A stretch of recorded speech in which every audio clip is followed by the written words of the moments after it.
এতিয়া making of the Indian constitution চাম, আমি হিষ্টৰিকেল বেকগ্ৰাউণ্ড চালো, কেনেকে আমাৰ কনষ্টিটিউৱেণ্ট এছেম্বলিখন ফৰ্ম কৰে সেইখিনি চালো।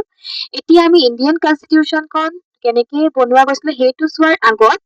আৰু এটা হিষ্টৰিকেল বেকগ্ৰাউণ্ড আছে, কেনেকে কনষ্টিটিউৱেণ্ট এছেম্বলিখন জন্ম কৰা গৈছিলে। এতিয়া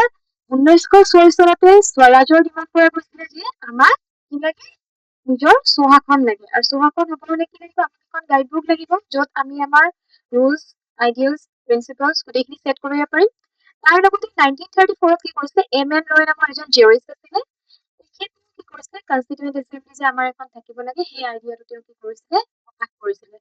1935 কি কৰিছিলে, INC ইণ্ডিয়ান নেশ্যনেল কংগ্ৰেছে ডিমাণ্ড কৰিছিলে যে আমাক কনষ্টিটিউৱেণ্ট এছেম্বলি লাগে, আমি নিজৰ কনষ্টিটিউশ্যনখন বনাব লাগে। দেন 1940 কি হৈছিলে, আগষ্ট ফৰ আহিছিলে, আৰু সেই আগষ্ট ফৰটো কোৱা গৈছিলে যে কনষ্টিটিউৱেণ্ট এছেম্বলিখন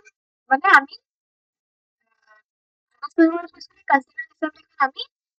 আমি বনাবলৈ লাগে, আৰু তাৰ কাৰণে আমি সাংগঠনিক কামখিনিত আগবাঢ়িব লাগে।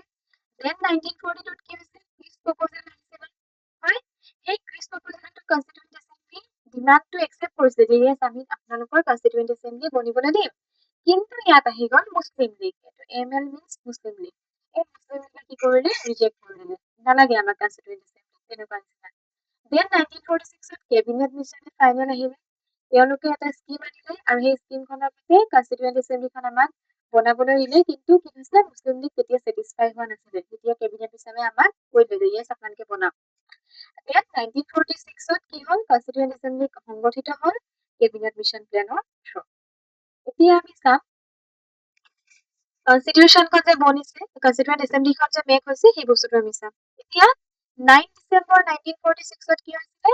ফাৰ্ষ্ট মিটিং হৈছিলে constituent assembly, CA means constituent assembly, আৰু কোনে প্ৰিচাইড কৰিছিলে, ডক্টৰ সচ্চিদানন্দ সিনহা। আৰু কোনোবা এখন মিটিং হ'লে যে প্ৰিচাইড কৰিব লাগে, সেই মানে প্ৰেচিডেণ্ট এজন চুজ কৰিব লাগে, সেই বস্তুটো কোনখন দেশৰ পৰা লোৱা হৈছিলে, ফ্ৰেঞ্চ প্ৰেক্টাইচ আছিলে, হ'ব। আৰু পিছত doctor Rajendra Prasad and H.C. মুখাৰ্জীয়ে তেওঁলোকে প্ৰেচিডেণ্ট আৰু ভাইচ প্ৰেচিডেণ্ট হৈ থাকিছিলে যেতিয়া বৈঠক হৈছিল।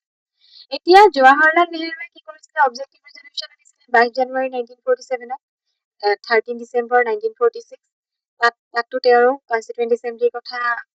এছেম্বলিখনতে অবজেক্টিভ ৰিজলিউশ্যন আনিছিলে।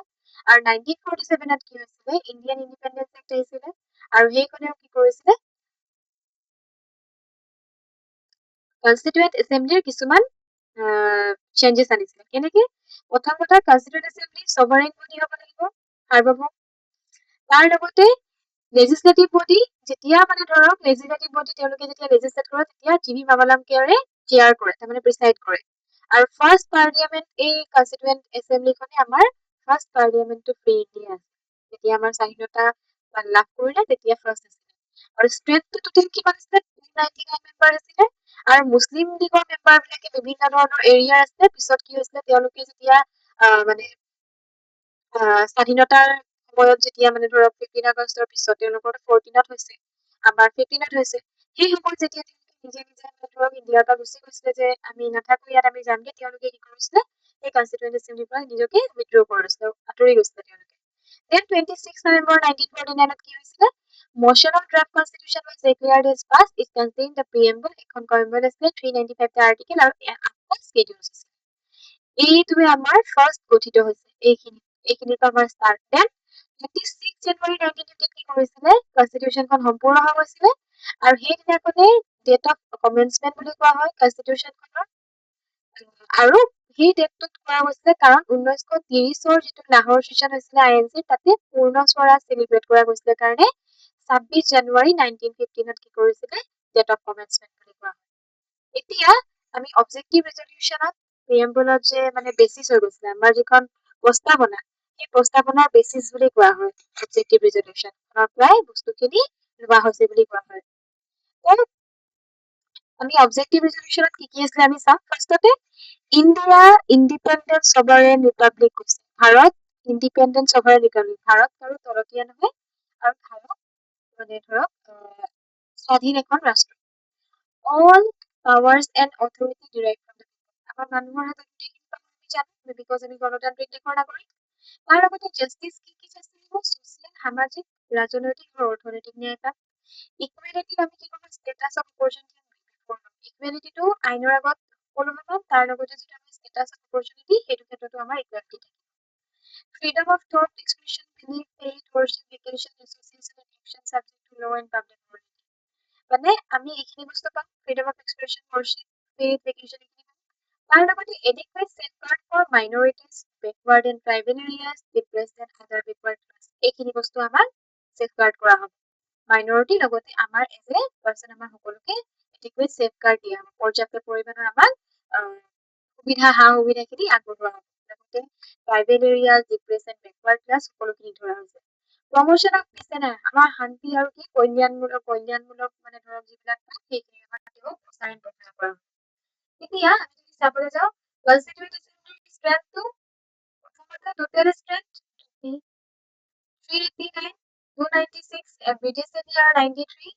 princely states হৈছিলে partly nominated partly কাৰণ representative of princely states তেওঁলোকক princely states পৰা nominate কৰা গৈছিলে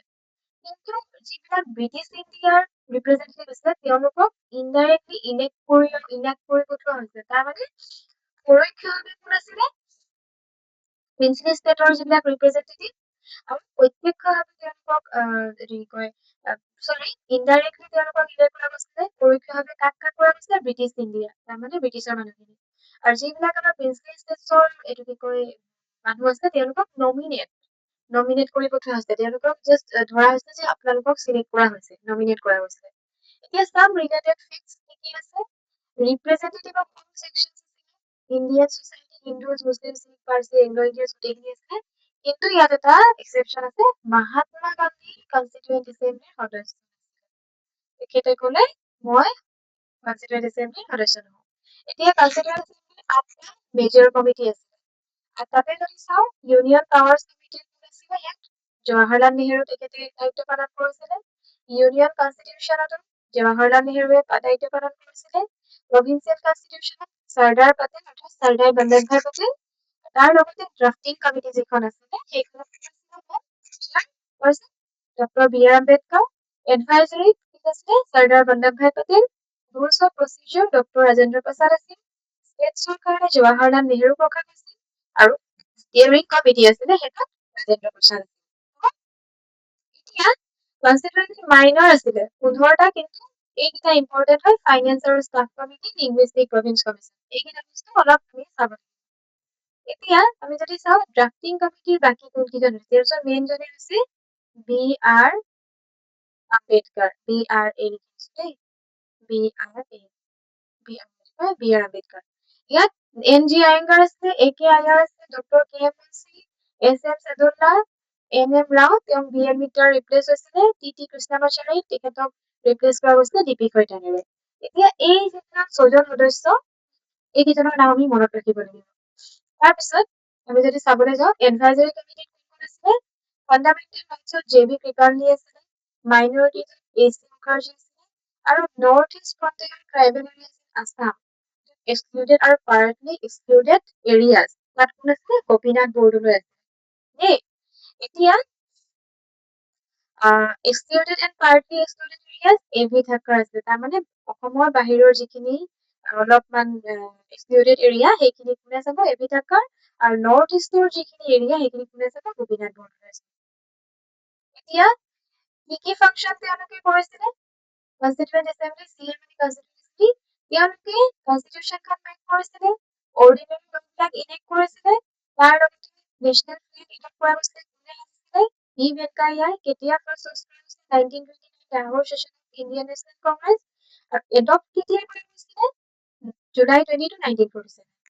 নেশ্যনেল এন্থেম কেতিয়া কৰা হৈছিলে জানুৱাৰী 24 1950 নেশ্যনেল সং বন্দে মাতৰম কোনে ৰিটেন কৰিছিলে বংকিম চন্দ্ৰ চেটাৰ্জী কেতিয়া এডপ্ট কৰা হৈছিলে 24 জানুৱাৰী 1950 ৰাজেন্দ্ৰ প্ৰসাদক ফাৰ্ষ্ট প্ৰেসিডেন্ট হিচাপে নিয়োগ কৰা হৈছিলে কেতিয়া 24 জানুৱাৰী 1950 আৰু এটা টোটেল সেশন আছে এইটো ইম্পৰ্টেন্ট হয় এক্সামত আহে 11টা সেশন আছে 2টা বছৰ 11 মাহ 18 দিন টোটেল টাইম লাগিছিলে 2 বছৰ 11 মাহ 18 দিন আৰু সেশন কেইটা আছিল 11টা হল এইখিনিতে হেই থ্যাংক ইউ আপোনালোকে যিমান পাৰে এজ মাছ পসিবল আপোনালোকে শেয়াৰ কৰক নিজৰ লগতে বেলেগেও যাতে এই সেশনখিনি পায় আৰু বেলেগেও যাতে এই সুবিধাটো লাভ কৰিব পাৰে কাৰণ অসমীয়াত পলিটি আমি তেনেকৈ ভালকে বুজি নাপাওঁ, তেনেকে আমাৰ চৰ্চ নাই বুজিবলৈ। আৰু দুটামান ভিডিঅ'ৰ পিছতে মই আছামিছতো এইখিনিৰ মেটেৰিয়েলছখিনি মোৰ লিখি থোৱা আছে, সেইখিনি আপোনালোকক দি দিম। যাকে লাগিব আপোনালোকে মোক মেছেজ কৰিব, তেতিয়া মই মেটেৰিয়েলছখিনি প্ৰভাইড কৰিম। Thank U.